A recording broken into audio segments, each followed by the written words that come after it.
नमस्कार दोस्तों, आप सभी का बहुत बहुत स्वागत है।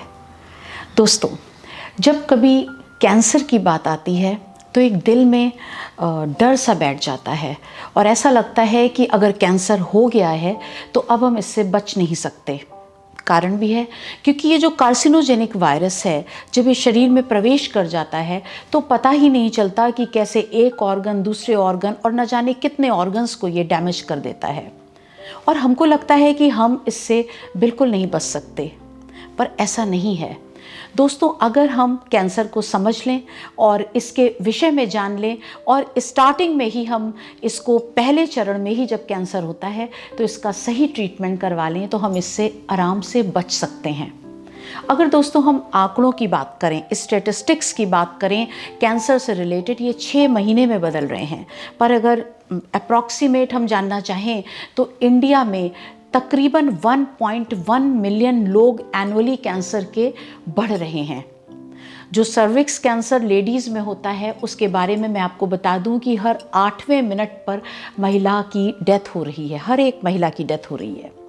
25% केसेस जो है मेल में डेथ केसेस आ रहे हैं ओरल कैंसर के।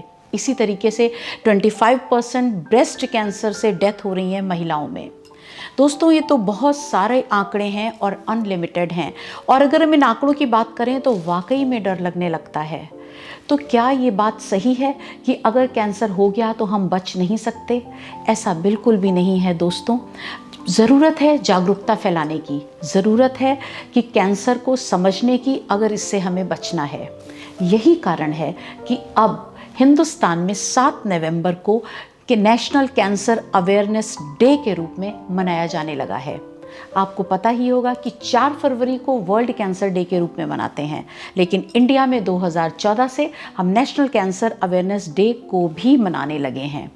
मैं आपको बताना चाहूँगी कि सितंबर 2014 को डॉक्टर हर्षवर्धन, जो उस समय हमारे union minister health and family welfare के थे, उन्होंने घोषणा करी कि कैंसर से बचने के लिए इसकी जागरूकता फैलानी बहुत ज़रूरी है और इसीलिए उन्होंने 7 नवंबर को चुना कि इस दिन को हम नेशनल कैंसर अवेयरनेस डे के रूप में मनाएंगे।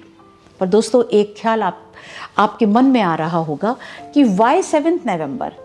मैं आपको बताना चाहूँगी कि 7 नवंबर को मैडम क्यूरी, जो एक बहुत बड़ी साइंटिस्ट थी, उनको नोबेल प्राइज़ भी मिला था, उन्होंने रेडियम का आविष्कार किया था और ये जो रेडियम है इसका प्रयोग कैंसर के ट्रीटमेंट में किया जाता है। यही कारण है कि उनके जन्म दिवस को हम कैंसर डे के नेशनल कैंसर अवेयरनेस के रूप में हिंदुस्तान में मनाते हैं। ये तो बातें रही नेशनल कैंसर अवेयरनेस डे की, पर करना क्या है? करना ये है दोस्तों कि अगर हम किसी चीज़ से बचना चाहते हैं तो उसके बारे में जानना बहुत ज़रूरी है। उससे भागना नहीं है, उसको जानना है और ये केवल पॉसिबल है अवेयरनेस फैलाने से, जागरूकता फैलाने से।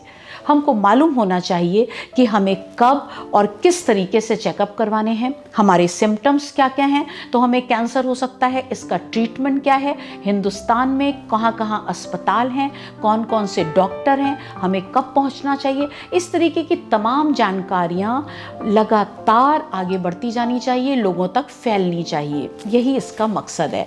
प्रिवेंशन हम ज़रूर करेंगे, इसके लिए healthy diet and good life style adopt करना भी इसका मकसद है नेशनल अवेयरनेस डे का। इसीलिए 7 नवंबर को नेशनल अवेयरनेस डे के रूप में मनाया जा रहा है।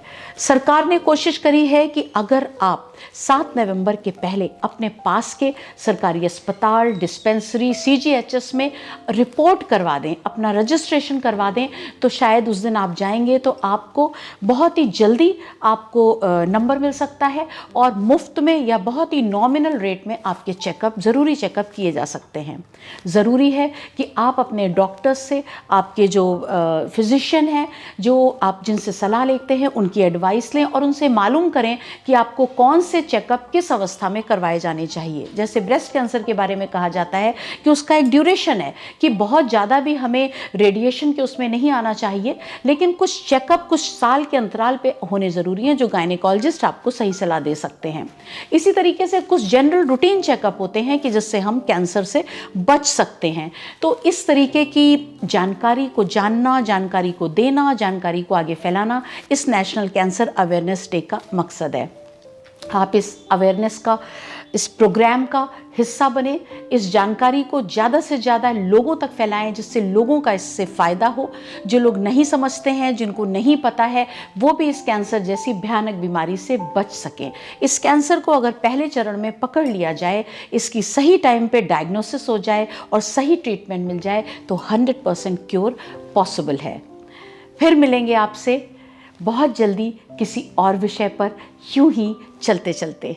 उम्मीद करती हूँ आपको ये वीडियो अच्छा लगा होगा और आप इस कैंपेन का हिस्सा भी बनेंगे और एक सक्सेसफुल इस अभियान में आप अपनी भागीदारी भी दिखाएंगे।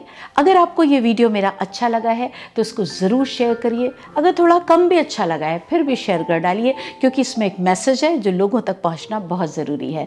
आप कमेंट बॉक्स में अपने कमेंट लिख के भेज सकते हैं और हमारे चैनल को ज़रूर सब्सक्राइब करिए। धन्यवाद।